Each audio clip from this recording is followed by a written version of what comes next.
Every now and then you hear a story that's just so insane, so incredible, it sounds like it has to be made up. A story that really pushes the absolute limits of human survival. Well, today we're diving into one of those. This is the true story of Juliana Kopke, a 17-year-old who fell 2 miles from the sky and somehow lived.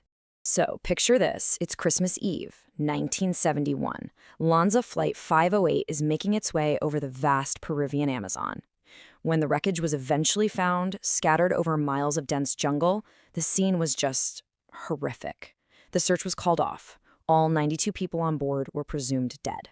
Because deep in that jungle, miles from anywhere, a teenage girl was just starting to wake up. And for her, the fall was just the beginning of the nightmare.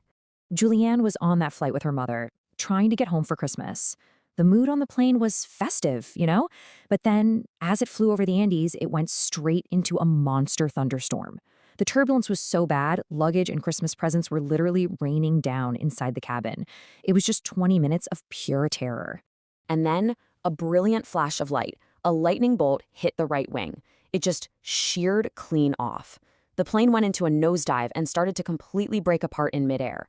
Juliane, still strapped to her seat, was thrown out into the open sky and began to fall 2 miles down toward that endless green jungle below. So the first question everyone has is, how? How is that even possible? Well, it was this perfect storm of miraculous factors. First, the storm's own updrafts acted like a giant air brake, slowing her down. Second, the row of seats she was strapped to started spinning, creating this sort of helicopter effect like a maple seed. And finally, the thick, dense canopy of the Amazon acted as a huge, messy, but life-saving cushion. She woke up the next day. It was Christmas morning. The screaming of the wind and the crash was gone, replaced by the sounds of the jungle. She was completely alone.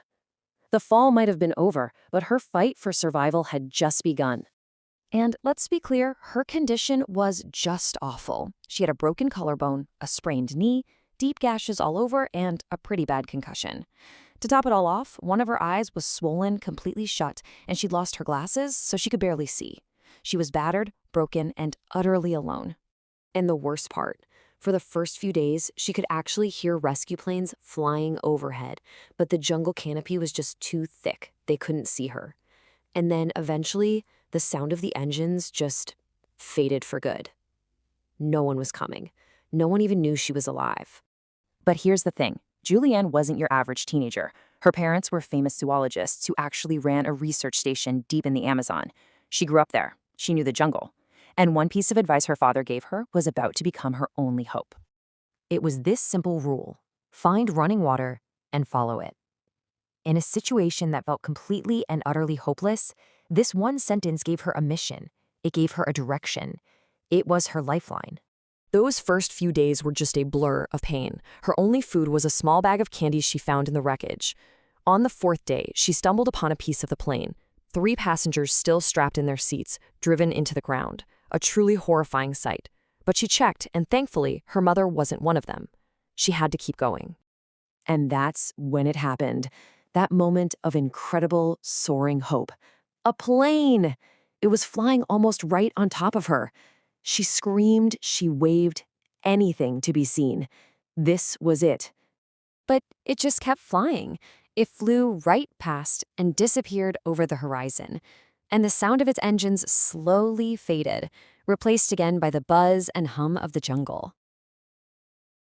That was it. The search was over. She was well and truly on her own now. As the days stretched on, things got so much worse. Her wounds were getting badly infected, and a huge gash on her arm. Well, flies had found it. They laid their eggs inside her open wound. Yeah, following the river wasn't exactly a calm walk in the park. She was wading through water with alligators, trying to avoid snakes and spiders. She was starving, getting weaker, and starting to hallucinate. And all the while, maggots were literally eating away at her arm. She was reaching her breaking point. And then on day 10, after this unimaginable nightmare, just when she felt like she couldn't take another step, she saw it. A boat. Not a hallucination. A real, honest-to-goodness boat tied up on the riverbank. A sign of life. Nearby, there was a small hut, and inside, a can of gasoline. And in that moment, another piece of her father's knowledge kicked in. She remembered him using gasoline to treat their dog's wounds. So in agony, she poured the fuel onto her own arm, and one by one, she pulled out over 30 maggots, saving herself from what would have been a fatal infection. The next evening, 3 lumbermen returned to their hut, and when they saw her, this thin, ghost-like girl covered in mud and blood, they were terrified. They thought she was a water spirit from their local legends. It was only when she spoke, in Spanish, that they understood. I am the girl from the Lanza plane crash. 11 days. An injured 17-year-old girl walked, waited, and floated through one of the most hostile environments on the planet. And against every odd imaginable, she made it out alive. After she was rescued, her story, of course, stunned the entire world. And you know what she did? She went on to become a renowned zoologist, just like her parents. She dedicated her entire career to studying and preserving the very same rainforest that almost took her life. But an experience like that leaves scars you can't see. The trauma, the unbelievable weight of survivor's guilt, it never really goes away. That question, why me? Why was I the only one? That's a question she has to live with forever. But here is the final, most shocking twist to this entire story. She wasn't the only one who survived the fall. Investigators later came to believe that as many as 14 other people were alive after the plane hit the ground. They were alive, but they were badly hurt. They did what most of us would probably do. They stayed put. They waited for rescue. But in that dense, unforgiving jungle, rescue never came. They died waiting. Juliane survived for one reason. She didn't wait. She moved. And that's what this all comes down to, right? Her survival was, without a doubt, a miracle. It was an incredible stroke of luck. But was it just luck? Or was it that knowledge her parents gave her? And more importantly, her courage to act on that knowledge that made the ultimate